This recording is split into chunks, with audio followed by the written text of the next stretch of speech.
Mga buhay ay pinapangalan natin kung saan po sila galing. Ingat lang po, medyo madulas lang po. Bro, dyan buglag pa ka dyan, ha?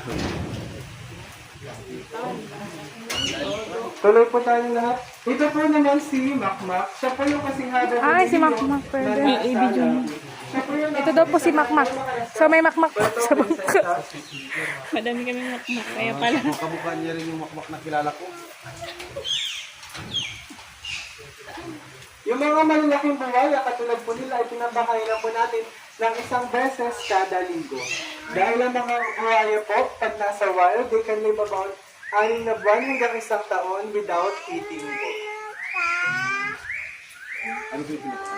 Paano yung 100% carnivorous sila sir. So pinapakain sa namin sa ng fresh na kanin ng baboy, baka, o manok. Ilang kilo pa?